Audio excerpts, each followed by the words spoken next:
Episode की शुरुआत में सिनेस्टसू को दिखाया जाता है। सिनेस्टसू के पीछे एक सेंकिंग सेक्टर कल्टीवेटर होता है जो अपनी स्पोर्ट से सिनेस्टसू पे हमला करने वाला होता है। ये देखकर सिनेस्टसू काफ़ी ज़्यादा घबरा जाती हैं, लेकिन उस कल्टीवेटर के सिनेस्टसू पे हमला करने से पहले शाओवाई बीच में आ जाता है और अपने एक ही हमले में उस कल्टीवेटर की बॉडी के टुकड़े टुकड़े कर देता है। ये देखकर सिनेस्टसू काफ़ी ज़्यादा हैरान हो जाती हैं। फिर शाओवाई को दिखाते हैं जो सिनेस्टसू को देखकर कहता है, मेरे रहते मेरे लिटिल मास्टर को कोई टच भी नहीं कर सकता है। फिर हमें शाओवाई के ऊपर दिखाया जाता है। शाओवाई के ऊपर एक थंडर आ रही होती है जो सीधा आके शाओवाई के ऊपर गिरती है, जिससे शाओवाई की दिमाग की बत्ती जल जाती है और वो चिल्लाते हुए कहता है, बड़े भाई मुझे माफ़ कर दो, मैं दोबारा ऐसा नहीं करूँगा। फिर हमें काले घोड़े को दिखाया जाता है जिसने शाओवाई पे वो थंडर का हमला किया होता है। फिर काला घोड़ा शाओवाई को देखकर उससे हंसते हुए कहता है, तू भूल गया मैंने तुझसे क्या कहा था, तुझे जाकर सभी कल्टीवेटर्स की स्पेसलिंग और उनके सारे ट्रेजर्स लेने हैं और तू पहुंच गया उन लोगों की मदद करने के लिए। उन लोगों की मदद करने के लिए मैं हूँ, मेरे रहते उन्हें कोई चोट भी नहीं पहुंचा सकता है, समझ में आया तुझे। काले घोड़े की बात सुनकर शाओवाई उसके सामने झुकते हुए कहता है, ठीक है बड़े भाई मैं समझ गया और मैं भी जाके सारे के सारे ट्रेजर और रिंग इकट्ठा करता हूँ।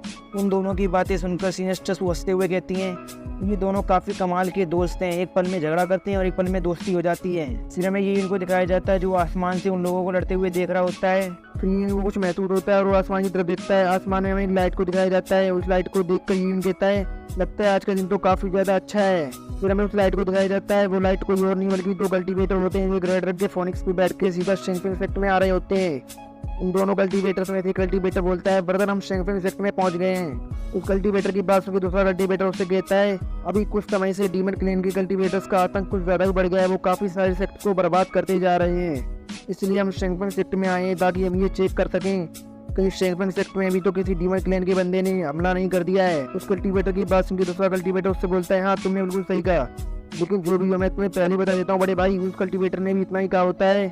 उन दोनों कल्टीवेटर की नजर शेंगफेंग सेक्टर में पड़ती है और शेंगफेंग सेक्टर में वो लड़ाई होती है देखकर काफ़ी ज़्यादा हैरान हो जाते हैं और उनमें से कल्टीवेटर चिल्लाते हुए कहता है, बुरा हुआ, मुझे लगता है शेंगफेंग सेक्टर पे किसी ने हमला कर दिया है। उस कल्टीवेटर की बात सुनकर दूसरा कल्टीवेटर बोलता है, मुझे लगा नहीं था कि डीमन क्लेन के लोग इतनी जल्दी शेंगफेंग सेक्टर पे हमला कर देंगे। उस कल्टीवेटर की बात सुनकर दूसरा कल्टीवेटर से कहता है, नहीं ये डीमन क्लेन के लोग नहीं है बल्कि ये कोई ऑर्डिनरी कल्टीवेटर है जिन्होंने शेंगफेंग सेक्टर पे हमला किया है।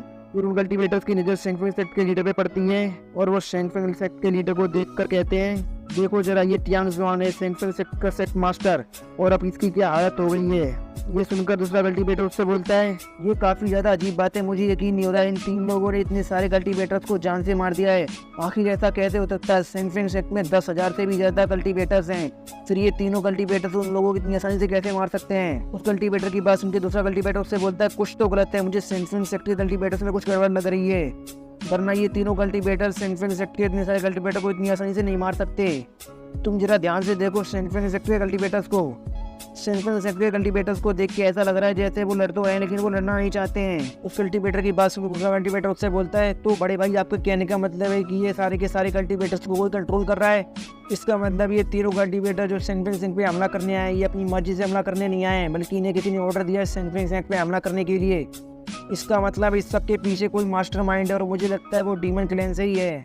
उस कल्टीवेटर की बात सुनकर दूसरा कल्टीवेटर उससे कहता है, हाँ तुम सही कह रहे हो, ऐसा हो सकता है। जूनियर मतलब जिंदगी चलो हमें शेंगफेंग सेक्टर के लोगों की मदद करनी होगी।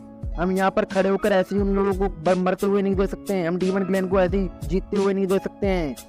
उस कल्टीवेटर की बात सुनकर दूसरा कल्टीवेटर उससे बोलता है, ठीक है बड़े भाई चलिए चलते हैं। और वो दोनों कल्टीवेटर अपनी स्वॉर्ड निकालते हैं और ल्यूली जिन पर हमला कर देते हैं। अपने पीछे हमला महसूस करके ल्यूली पीछे मुड़कर देखती है, चिल्लाती हुए कहती है, लगता है हवा में नए दुश्मन आ गए हैं। तो जिन को दिखाते हैं जो उन कल्टीवेटर्स के हमले को रोकने के लिए ल्यूली और अपने सामने एक शेड बना लेता है। उस सीन से आकर उन दोनों कल्टीवेटर्स के हमले डिस्ट्रॉय हो जाते हैं। फिर जुन कहता है, ये जो भी कल्टीवेटर्स हैं ये काफ़ी ज़्यादा पावरफुल हैं, इनका हमला काफ़ी ज़्यादा पावरफुल है, मुझे नहीं लगता है मैं इनका हमला ज़्यादा देर तक रोक पाऊंगा। और वो कल्टीवेटर्स लगातार जुन की शील्ड पे हमला कर रहे होते हैं जिससे जुन की शील्ड भी काफ़ी ज़्यादा कमजोर हो गई होती है।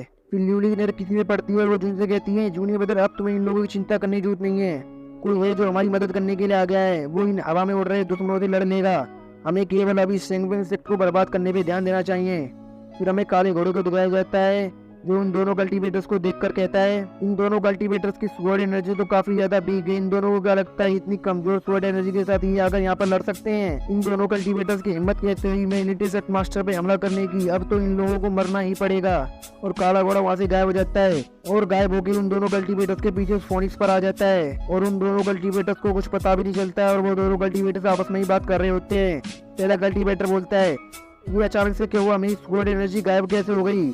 हम दोनों तो निर्माण लेवल के 10th लेवल पे हैं, फिर आखिर किसने हमारी स्वॉर्ड एनर्जी को रोक दिया? उस कल्टीवेटर की बात कोई दूसरा कल्टीवेटर उससे कहता है, बड़े भाई मुझे नहीं पता है, मुझे कुछ भी अजीब महसूस नहीं हो रहा है। उसकी बात सुनकर दूसरा कल्टीवेटर उससे बोलता है, मुझे लगता है नीचे कोई काफी पावरफुल डीमन क्लेन का डीमन है। उसकी बात सुनकर दूसरा कल्टीवेटर बोलता है, हाँ बड़े भाई आपने बिल्कुल सही कहा, ऐसा हो सकता है, और मुझे लगता है वो डीमन जो भी है वो काफी ज्यादा पावरफुल है। वो डीमन कम से कम लाइफ एंड डेथ लेवल में तो होगा। और उन दोनों कल्टीवेटर्स को आपस में बात करते हुए देखकर काला घोड़ा काफी ज्यादा बोर हो रहा होता है। फिर काला घोड़ा उन दोनों से कहता है, यो क्या हाल चाल है? काले घोड़े को अपने पीछे देखकर वो दोनों कल्टीवेटर काफी ज्यादा हो जाते हैं, और उनमें से लाल वाला कल्टीवेटर बोलता है, बड़े भाई लगता है हमें यहाँ से भागना पड़ेगा। उस कल्टीवेटर की बात सुनकर दूसरा उससे बोलता है, हाँ मुझे भी ऐसा ही लगता है। फिर वो दोनों कल्टीवेटर पीछे मुड़ के काली घोड़े की तरफ देखते हैं और काले घोड़े के सामने हाथ जोड़कर उससे कहते हैं, डीमन क्लैन के ग्रेट डीमन एंडर, क्या आप इस बारे में भूल गए? 100 साल पहले डीमन क्लैन और ह्यूमन क्लैन के बीच में एक एग्रीमेंट हुआ था। क्या आप इस छोटी सी बात के लिए उस एग्रीमेंट को तोड़ना चाहते हैं? आप उस एग्रीमेंट को तोड़कर इस छोटे से सिंगसिंग इंसेक्ट को बर्बाद क्यों करना चाहते हैं? उन दोनों कल्टीवेटर्स की बात सुनकर काला घोड़ा उनसे कहता है, क्या आप बकवास कर रहे हो तुम? कैसा एग्रीमेंट? मैं किसी एग्रीमेंट को नहीं जानता हूँ। मैं यहाँ पर आया ही इसलिए हूँ ताकि मैं सैकड़ों इंसेक्ट को बर्बाद कर सकूँ, और तुम दोनों ने मेरी लिटिल इंसेक्ट मास्टर पे छुप के हमला करने की कोशिश की, इसलिए अब तुम दोनों को भी मरना होगा। और काला घोड़ा सुपरमैन की तरह अपनी आंखों से लेजर फायर करता है और उन दोनों कल्टीवेटर्स की बैंड बजा देता है। और उन दोनों कल्टीवेटर्स के मरने के बाद काला घोड़ा उन दोनों की स्पेसिंग अपने पास बुला लेता है, और उन दोनों की स्पेसिंग को देखते हुए काला घोड़ा कहता है, तो ये है इन दोनों की स्पेसिंग, अभी के लिए मुझे इस काले बिल्ली को इन दोनों स्पेसिंग को दे देना चाहिए। और काला घोड़ा उन दोनों स्पेसिंग को सवाई के पास फेंक देता है। उन दोनों स्पेसिंग को देखकर सवाई काफ़ी ज़्यादा खुश हो जाता है और उन दोनों स्पेसिंग को उठा लेता है। फिर काला घोड़ा ये उनके पास आ जाता है और उसके सामने हाथ जोड़ते हुए कहता है, मास्टर मुझे माफ़ कर देना, मैंने 2 कीड़े मकोड़ों को मार दिया। वो लोग छुपकर लिटिल इंसेक्ट मास्टर और बाकी सब पे हमला कर रहे थे, इसलिए मैंने उन दोनों को मार दिया। काले घोड़े की बात सुनकर ये उनसे कहता है, मुझे इस बात से कोई फर्क नहीं पड़ता है। वो दोनों कीड़े मकोड़े ट्यांगजोंग इंसेक्ट से हैं, जो कि ट्यांगजोंग डायनेस्टी के अंदर रहता है। अगर तुम उन दोनों कीड़े मकोड़ों को मार भी देते हो तो मुझे इससे कोई फर्क नहीं पड़ता है, पर तुम्हें अभी रुकने की जरूरत नहीं है, हमें जल्दी से जल्दी ट्यांगजोंग डायनेस्टी में पहुंचना है। फिर हमें ये उनको दिखाया जाता है जो घोड़ा गाड़ी के अंदर बैठा होता है और अपने मन में कहता है, मुझे लगता है अभी लियो जिनको अपना ब्रेक थ्रू करने में काफ़ी लंबा टाइम लगेगा, लेकिन मैं चाहता हूँ कि वो लोग जल्दी से जल्दी खुद को लेवल अप करने हैं, इसीलिए मुझे अपनी मैजिकल पावर का इस्तेमाल करना होगा ताकि मैं उनके ब्रेक थ्रू के टाइम को कम कर सकूँ। फिर हमें 3 घंटे बाद का सीन दिखाया जाता है। हमें लियो जिनको दिखाया जाता है जो अभी भी शेंगफुन सेक्ट के डिसाइबल से लड़ रहे होते हैं, और लड़ते हुए ही जुन कहता है, सिनिस्टर मुझे ऐसा महसूस हो रहा है जैसे जल्दी मेरा लेवल अप होने वाला है, अगर मैं इन लोगों को ऐसे ही जान से मारता रहा तो मेरा जल्दी लेवल अप हो जाएगा। जुन की बात सुनकर लियो से कहती, तुम्हें अभी इन लोगों को मारने पर ध्यान देना चाहिए, तुम्हें अपने ब्रेक थ्रू को लेकर जल्दीबाजी नहीं करनी चाहिए। और वो दोनों शेंगफुन सेक्ट कल्टीवेटर से लड़ने लगते हैं। लड़ते लड़ते ही उन दोनों के नीचे एक फॉर्मेशन एक्टिवेट होती है, जिसे देखकर जुन कहता है, सिनिस्टर आखिरकार हमारा लेवल अप हो गया। और उनके लेवल अप के कारण वहाँ पे एक गोल्डन ड्रैगन बन जाता है। और लेवल अप होने के बाद लियो जो अपनी कंबाइंड अटैक को इस्तेमाल करते हैं, जो कि काफ़ी ज़्यादा पावरफुल होता है, और उस एक ही अटैक से वो शेंगफुन सेक्ट के काफ़ी सारे कल्टीवेटर्स को जान से मार देते हैं। फिर सिनिस्टर सू लियो जिनके पास आती है और उनसे कहती है, कांग्रेचुलेशन तुम्हारा ब्रेक थ्रू हो गया। सिनिस्टर सू की बात सुनकर लियो जुन भी उनसे कहते हैं, आपका बहुत बहुत शुक्रिया सिनिस्टर हमारे बारे में इतना सोचने के लिए। फिर वो तीनों नीचे उतर आते हैं और हमें दिखाते हैं हर तरफ शेंगफुन सेक्ट के डिसाइपल्स की लाशें पड़ी होती हैं। ये देखकर लियो जुन काफ़ी ज़्यादा खुश हो जाते हैं और चिल्लाते हुए कहते हैं, आखिरकार हमने शेंगफुन सेक्ट को हरा दिया, हमने अपना बदला पूरा कर लिया। फिर हमें सिनिस्टर सू को दिखाया जाता है जो रोते हुए कहती हैं, मुझे इस बात का काफ़ी ज़्यादा दुख था कि मैं पहले डिवाइन ड्रैगन सेक्ट के लिए कुछ नहीं कर पाई थी, लेकिन अब मुझे लगता है कि डिवाइन ड्रैगन सेक्ट की इंसेक्टर्स की आत्माओं को ही काफ़ी ज़्यादा शांति मिल रही होगी ये देखने के बाद। सिनिस्टर सू की बात सुनकर लियो कहती है, मैं उम्मीद करती हूँ कि डिवाइन ड्रैगन सेक्ट के इंसेक्टर्स की आत्माएं आसमान से हमें ये सब करते हुए देख रही होगी और वो काफ़ी ज़्यादा खुश होंगी। लिवली की बात सुनकर सिनिस्टर को भी कहती है, हाँ मुझे भी ऐसा ही लगता है। फिर वहाँ पे शाओवाई आता है। फिर यून की नज़र शाओवाई पे पड़ती है। शाओवाई को देखकर यून जोर जोर से हंसने लगता है। जुन को हंसते हुए देखकर लिवली और सिनिस्टर सू को काफ़ी ज़्यादा गुस्सा आ जाता है और उसे घूर के देखने लगती हैं। सिनिस्टर सू को और लिवली को गुस्से में देखकर जुन काफ़ी ज़्यादा घबरा जाता है और उन्हें समझाते हुए कहता है, सिनिस्टर सू मैं डिवाइन ड्रैगन सेक्ट के इंसेक्टर पे बिल्कुल नहीं हंस रहा हूँ, मैं तो इस बिल्ली पे हंस रहा हूँ, देखिए जरा इस बिल्ली को, इसने क्या कर रखा है अपने साथ।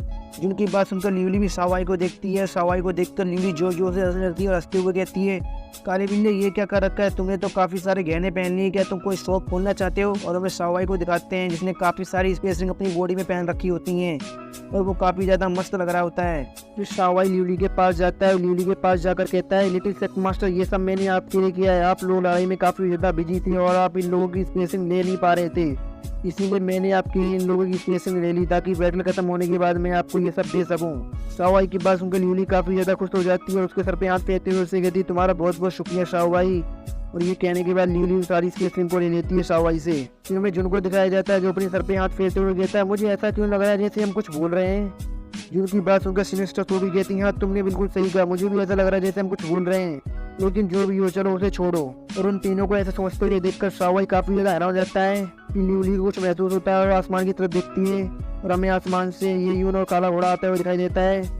उन दोनों को आते हुए देखकर ल्यूली काफ़ी ज़्यादा खुश हो जाती है और चिल्लाती हुई रहती है अब मुझे याद आया मैं क्या भूल रही हूँ, मैं सैन फ्रांसिस्को के ट्रेजर हाउस के बारे में भूल गई, उनके ट्रेजर हाउस को लूटना है अभी हमें। ल्यूली की बात सुनकर काला घोड़ा काफ़ी ज़्यादा हैरान हो जाता है और कहता है हे भगवान मुझे यकीन नहीं हो रहा लिटिल जैक मास्टर आपको सैन फ्रांसिस्को के ट्रेजर हाउस की पड़ी है, मुझे लगा आप इतनी गहराई से पता नहीं क्या सोच रही होंगी। फिर हमें ल्यूली जिनको दिखाया जाता है जो काफ़ी ज़्यादा खुश होते हैं, खुशी से चिल्ला रहे होते हैं हमने पहली बार सैन फ्रांसिस्को के 3 सबसे बड़े सेक्टरों में से एक सेक्टर को हराया है और अब हम सैन फ्रांसिस्को के 3 सबसे बड़े सेक्टरों में से एक सेक्टर ट्रेजर हाउस को लूटने वाले हैं। उस ट्रेजर हाउस में काफ़ी सारे ट्रेजर्स और काफ़ी सारी मार्शल आर्ट टेक्निक होंगी, ये तो काफ़ी ज़्यादा कमाल की बात है। वो दोनों खुश थोड़ी रहे होते हैं कि उनके पीछे सिनेस्टर सू आ जाती है और उनसे कहती है तुम दोनों को इतना ज़्यादा खुश होने की जरूरत नहीं है, तुम दोनों को क्या लगता है ये 3 सबसे बड़े सेक्टरों में से एक का ट्रेजर हाउस है, क्या उन लोगों ने उस पर सील नहीं लगा रखी होगी, तुम लोग इतनी आसानी से उनके ट्रेजर हाउस को नहीं लूट सकते। सिनेस्टर सू की बात सुनकर वो दोनों काफ़ी ज़्यादा उदास हो जाते हैं। फिर ल्यूली सिनेस्टर सू के पास जाकर उनसे कहती है सिनेस्टर सू प्लीज़ ऐसा मत कहिए, आपने तो हमारे सारे सपनों को तोड़ दिया, हम कितने अच्छे सपने देख रहे थे। ल्यूली की बात सुनकर ये उनसे कहता है ये कोई बहुत ज़्यादा बड़ी बात नहीं है, मैं अभी सारी सीलों को तोड़कर सारे के सारे इस ट्रेजर को यहाँ पे लाता हूँ। और ये अपनी पावर्स का इस्तेमाल करता है और सैन फ्रांसिस्को के सारे ट्रेजर्स को यहाँ पे ले आता है। उस ट्रेजर में काफ़ी सारे वेपन और काफ़ी सारी मार्शल आर्ट टेक्निक भी होती हैं। ये देखकर ल्यूली कहती मैं तो भूल ही गई थी, मास्टर तो इस दुनिया में सबसे ज़्यादा पावरफुल है, मास्टर तो इस दुनिया में कुछ भी कर सकते हैं। ल्यूली की बात सुनकर यून कहते हैं हाँ आपने बिल्कुल सही कहा सिनेस्टर, मास्टर तो तोप है, वो तो किसी को भी उड़ा सकते हैं। फिर ल्यूली ये उनके पास जाकर कहती है मास्टर क्या आपने अभी मैजिक का इस्तेमाल किया, आखिर आपने कौन से मैजिक का इस्तेमाल किया। ल्यूली की बात सुनकर ये उससे कहता है नहीं मैंने किसी मैजिक का इस्तेमाल नहीं किया, मैंने जिस चीज़ का इस्तेमाल किया उसका नाम है द स्काई डिस्टिलेशन आई और ये हमारे डिवाइन ड्रैगन सेक्ट की एक पावर है। यही उनकी बात सुनकर ल्यूली कहती मुझे नहीं लगता ये डिवाइन ड्रैगन सेक्ट की है। ल्यूली की बात सुनकर ये खामोश हो जाता है। फिर काला घोड़ा ये उनके पास आता है और ये उनसे कहता है मास्टर क्या मैं भी इसे सीख सकता हूँ। काले घोड़े की बात सुनकर ये उनसे कहता है हाँ क्यों नहीं, तुम इसे सीख सकते हो। ये सुनकर काला घोड़ा ये उनसे कहता है मास्टर आपका बहुत बहुत शुक्रिया। फिर ये उन लोगों को स्काई डिस्टिलेशन आई के बारे में बताने लगता है। ये बताता है स्काई डिस्टिलेशन आई में 3 पार्ट होते हैं, अपर मीडियम लो। जो अपर पार्ट होता है वो काफ़ी ज़्यादा पावरफुल होता है, वो किसी भी बंदे को उसकी बॉडी को मैनेज करने में मदद करता है और अपर पार्ट को हासिल करने के लिए तुम्हें ट्रू गॉड में जाना ही पड़ता है। फिर ये अपनी स्काई डिस्टिलेशन आई की नॉलेज को उन लोगों के माइंड में भेजने लगता है और उन लोगों से कहता है स्काई डिस्टिलेशन आई में 9 लेवल होते हैं, मैंने तुम्हें अभी स्काई डिस्टिलेशन आई की नॉलेज दी है, जल्दी से उसे कंप्रीहेंड कर लो। ये सुनकर वो लोग कहते हैं आपका बहुत बहुत शुक्रिया मास्टर, और वो सारे के सारे स्काई डिस्टिलेशन आई की नॉलेज को कंप्रीहेंड करने लगते हैं। फिर हमें कुछ समय बाद का सीन दिखाया जाता है। फिर हमें ल्यूली को दिखाया जाता है जो इनके पास आकर कहती है मास्टर आप पहले गोड्स लेवल पे जा चुके हैं ना, इसका मतलब है आप अपनी कल्टीवेशन के टॉप पे पहुंच गए, मैंने सही कहा ना मास्टर।